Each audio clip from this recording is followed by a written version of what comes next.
ॐ तव कथामृतं तप्तजीवनं कविभिरीरितं कल्मषापहं श्रवणमङ्गलं श्रीमदाततं भुवि गृह्णन्ति ये भूरिदा जनाः।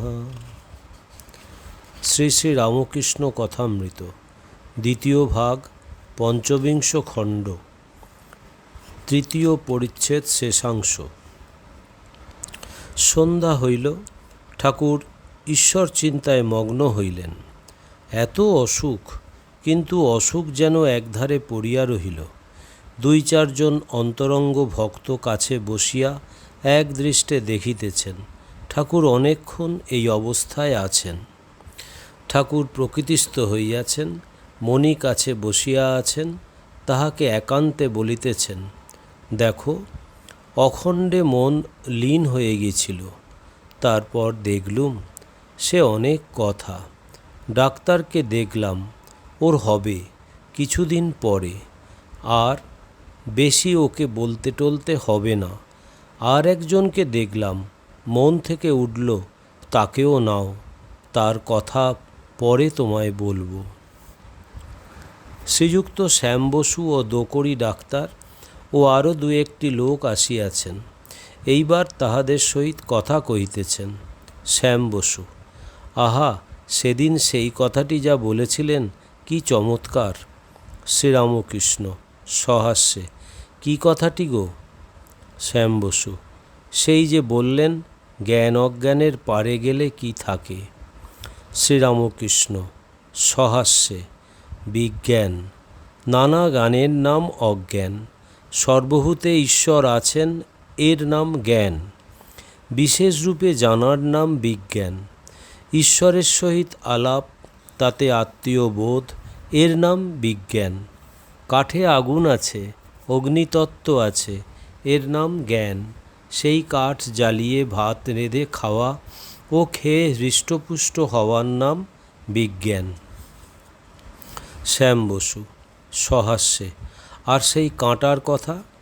শ্রীরামকৃষ্ণ সহাস্যে: হ্যাঁ, যেমন পায়ে কাঁটা ফুটলে আর একটি কাঁটা আহরণ করতে হয়, তারপর পায়ের কাঁটাটি তুলে দুটি কাঁটা ফেলে দেয়, তেমনি অজ্ঞান কাঁটা তুলবার জন্য জ্ঞান কাঁটা জোগাড় করতে হয়।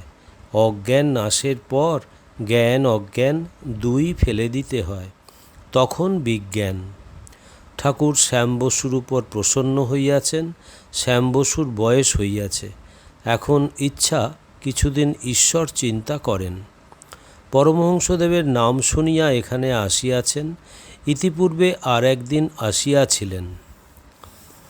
শ্রীরামকৃষ্ণ শ্যাম বসুর প্রতি: বিষয়ের কথা একেবারে ছেড়ে দেবে।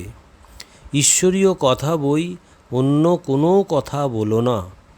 বিষয়ী লোক দেখলে আস্তে আস্তে সরে যাবে। এতদিন সংসার করে তো দেখলে, সব ফক্কাবাজি। ঈশ্বরই বস্তু, আর সব অবস্তু। ঈশ্বরই সত্য, আর সব দুদিনের জন্য। সংসারে আছে কি? আমরার অম্বল। খেতে ইচ্ছা হয়, কিন্তু আমরাতে আছে কি? আঁটি আর চামড়া। খেলে অম্লশূল হয়। শ্যাম বসু: আজ্ঞা হ্যাঁ, যা বলছেন সবই সত্য। শ্রীরামকৃষ্ণ: অনেক দিন ধরে অনেক বিষয়কর্ম করেছ, এখন গোলমালে ধ্যান ঈশ্বর চিন্তা হবে না। একটু নির্জন দরকার। নির্জন না হলে মন স্থির হবে না, তাই বাড়ি থেকে আতপ অন্তরে ধ্যানের জায়গা করতে হয়। শ্যামবাবু একটু চুপ করিয়া রহিলেন, যেন কি চিন্তা করিতেছেন। শ্রীরামকৃষ্ণ সহাস্যে: আর দেখো, দাঁতও সব পড়ে গেছে, আর দুর্গাপূজা কেন? সকলের হাস্য। একজন বলেছিল, আর দুর্গাপুজো করো না কেন? সে ব্যক্তি উত্তর দিলে, আর দাঁত নাই ভাই, পাঁঠা খাবার শক্তি গেছে। শ্যাম বসু: আহা, চিনিমাখা কথা। শ্রীরামকৃষ্ণ সহাস্যে: এই সংসারে বালি আর চিনি মিশেল আছে। পিঁপড়ের মতো বালি ত্যাগ করে করে চিনিটুকু নিতে হয়। যে চিনিটুকু নিতে পারে সেই চতুর। তার চিন্তা করবার জন্য একটু নির্জন স্থান করো, ধ্যানের স্থান। তুমি একবার করো না, আমিও একবার যাব। সকলে কিয়ৎকাল চুপ করিয়া আছেন। শ্যাম বসু: মহাশয়, জন্মান্তর কি আছে? আবার কি জন্মাতে হবে? শ্রীরামকৃষ্ণ: ঈশ্বরকে বলো, আন্তরিক ডাকো, তিনি জানিয়ে দেবেন। যদু মল্লিকের সঙ্গে আলাপ করো, যদু মল্লিকই বলে দেবে তার কখানা বাড়ি, কত টাকার কোম্পানির কাগজ। আগে সেসব জানবার চেষ্টা করা ঠিক নয়। আগে ঈশ্বরকে লাভ করো, তারপর যা ইচ্ছা তিনি জানিয়ে দেবেন। শ্যাম বসু: মহাশয়, মানুষ সংসারে থেকে কত অন্যায় করে, পাপ কর্ম করে, সে মানুষ কি ঈশ্বরকে লাভ করতে পারে? শ্রীরামকৃষ্ণ: দেহত্যাগের আগে যদি কেউ ঈশ্বরের সাধন করে, আর সাধন করতে করতে ঈশ্বরকে ডাকতে ডাকতে যদি দেহত্যাগ হয়, তাকে আর পাপ কখন স্পর্শ করবে? হাতির স্বভাব বটে, নাইয়ে দেওয়ার পরেও আবার ধুলো কাদা মাখে, কিন্তু মাহুত নাইয়ে দিয়ে যদি আস্তাবলে তাকে ঢুকিয়ে দিতে পারে, তাহলে আর ধুলো কাদা মাখতে পারে না। ঠাকুরের কঠিন পীড়া, ভক্তেরা অবাক। অহেতু কৃপা সিন্ধু দয়াল ঠাকুর শ্রীরামকৃষ্ণ জীবের দুঃখে কাতর, অহর্নিশি জীবের মঙ্গল চিন্তা করিতেছেন। শ্যাম বসুকে সাহস দিতেছেন, অভয় দিতেছেন। ঈশ্বরকে ডাকতে ডাকতে যদি দেহত্যাগ হয়, আর পাপ স্পর্শ করবে না। ষড়বিংশ খণ্ড, প্রথম পরিচ্ছেদ। শ্রীরামকৃষ্ণ কাশীপুর উদ্যানে গিরিশ ও মাস্টার। কাশীপুর বাগানের পূর্বধারে পুষ্করিণীর ঘাট, চাঁদ উঠিয়াছে। উদ্যানপথ ও উদ্যানের বৃক্ষগুলি চন্দ্রকিরণে স্নাত হইয়াছে। পুষ্করিণীর পশ্চিম দিকে দ্বিতল গৃহ, উপরের ঘরে আলো জ্বলিতেছে। পুষ্করিণীর ঘাট হইতে সেই আলো খড়খড়ির মধ্য দিয়া আসিতেছে, তাহা দেখা যাইতেছে। কক্ষমধ্যে ঠাকুর শ্রীরামকৃষ্ণ শয্যার উপর বসিয়া আছেন।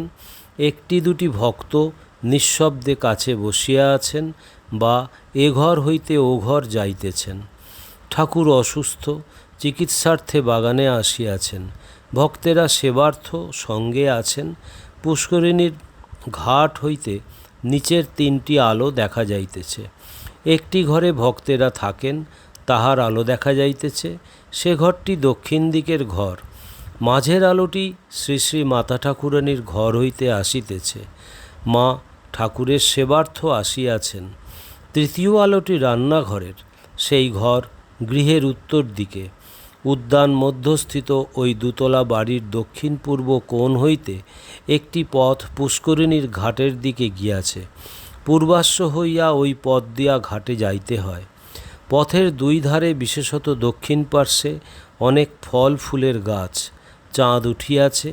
পুকুর ঘাটে গিরিশ, মাস্টার, লাটু, আরও দুই একটি ভক্ত বসিয়া আছেন। ঠাকুরের কথা হইতেছে। আজ শুক্রবার, 16ই এপ্রিল 1886, চৌঠা বৈশাখ 1293, চৈত্র শুক্লা ত্রয়োদশী।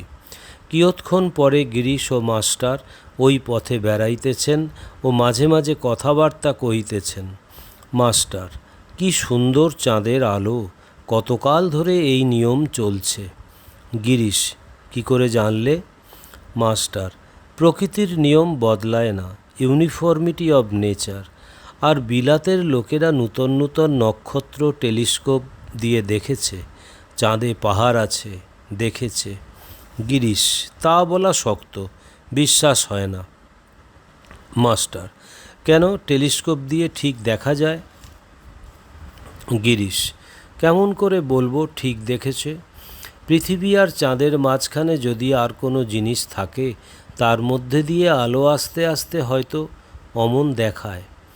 বাগানে ছোকরা ভক্তেরা ঠাকুরের সেবার জন্য সর্বদা থাকেন। নরেন্দ্র, রাখাল, নিরঞ্জন, শরৎ, শশী, বাবুরাম, কালী, যোগিন, লাটু ইত্যাদি, তাহারা থাকেন। যে ভক্তেরা সংসার করিয়াছেন, কেহ কেহ প্রত্যহ আসেন ও মাঝে মাঝে রাত্রেও থাকেন। কেহ বা মধ্যে মধ্যে আসেন, আজ নরেন্দ্র, কালী ও তারক দক্ষিণেশ্বর কালীবাড়ির বাগানে গিয়াছেন। নরেন্দ্র সেখানে পঞ্চবটী বৃক্ষমূলে বসিয়া ঈশ্বর চিন্তা করিবেন, সাধন করিবেন। তার দুই একটি গুরুভাই সঙ্গে গিয়াছেন। ওম নিরঞ্জনম নিত্যম অনন্তরূপম ভক্তানুকম্পাধীত বিগ্রহং বৈ ঈশাবতারম পরমেশমিড্ডম তং রামকৃষ্ণং শিরসা নমামহম। শ্রীরামকৃষ্ণ অর্পণমস্তু।